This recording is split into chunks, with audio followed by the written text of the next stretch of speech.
मराठीच्या मुद्द्यावरून उद्धव आणि राज ठाकरे एकत्र आल्यानंतर महाविकास आघाडी संदर्भात काँग्रेसमधील सूर काहीसा बदललेला आहे। तर राज्यातील आगामी निवडणुका स्वबळावर लढवण्यासंदर्भात सूर आता पक्षामध्ये दिसतोय। ठाकरे बंधूंच्या विजय मेळाव्याला काँग्रेस वगळता इतर पक्षाचे नेते उपस्थित होते। अगदी शरद पवारांच्या पक्षातील नेतेही उपस्थित होते। राज ठाकरेंबरोबर गेल्यास काँग्रेसच्या सर्वसमावेशक भूमिकेला छेद जाऊ शकतो असे पक्षातील काही नेत्यांचं म्हणणं आहे। त्यामुळे आगामी निवडणुकीमध्ये ठाकरे बंधू एकत्र आले तर महाविकास आघाडीचं भवितव्य धोक्यात असू शकतं। दरम्यानच्या स्थानिक स्वराज्य संस्थांमध्ये ठाकरे बंधूंची युती असेल तर ते काँग्रेस वेगळी चूल मांडण्याची शक्यता आहे। काँग्रेसचं महाराष्ट्र प्रदेश काँग्रेस हे मराठीच्या प्रश्नापासून दूर जाणार आहे का?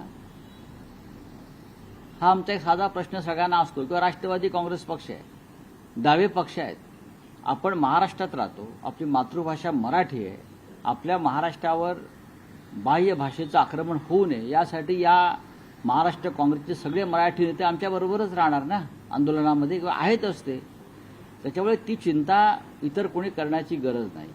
मराठीच्या प्रश्नावर आम्ही सगळे एक आहोत आणि राहू। या दोन बंधूंनी एकत्र आल्यावर कौटुंबिक पातळीवर एकत्र आले, सांस्कृतिक पातळीवर एकत्र आले का भाषा एवढ्या मुद्द्यांच्याच अनुषंगाने दोघं एकत्र आहेत याची स्पष्टता जशी जशी येईल तेव्हा राजकीय निर्णय हा काँग्रेस पक्ष हा नेतृत्वाशी आणि सर्व महाराष्ट्रातील सर्व सहकाऱ्यांशी आणि सर्व नेत्यांशी चर्चा करून या संदर्भात आपला निर्णय घेईल। राज ठाकरे साहेब जर उद्धव ठाकरे साहेबांबरोबर येत असतील आणि महाविकास आघाडीचा जर ते एक सदस्य बनण्याचा विचार करत असतील तर मग कॉमन अजेंडा त्यांना सुद्धा लागू होतो।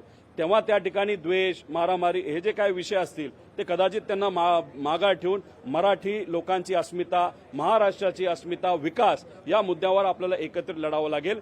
तर काँग्रेसचे काही नेते असं बोलत असले तरी त्याबद्दलची एक बैठक मोठ्या नेत्यांच्या बरोबर समवेत होईल आणि मग त्यानंतर महाविकास आघाडीची दिशा काय असेल हे ठरेल। पण आज तरी या बाबतीत आपल्याला काय सांगता येणार, जोपर्यंत नेते बसत नाहीत, चर्चा करत नाहीत आणि पुढचा जो काही इलेक्शन नाही तर राजकारणाचे दिशा ठरवत नाहीत तोपर्यंत आपल्याला आज तरी काय बोलता येणार नाही। ज्या पद्धतीचा अपमान काँग्रेस पार्टीचा उद्धव ठाकरेंनी केला आहे, नेहमीच अपमान केला, त्यामुळं काँग्रेसला अपमानित करण्याचं काम त्या ठिकाणी झालं।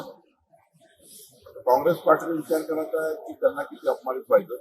काँग्रेसची स्थिती फार वाईट आहे।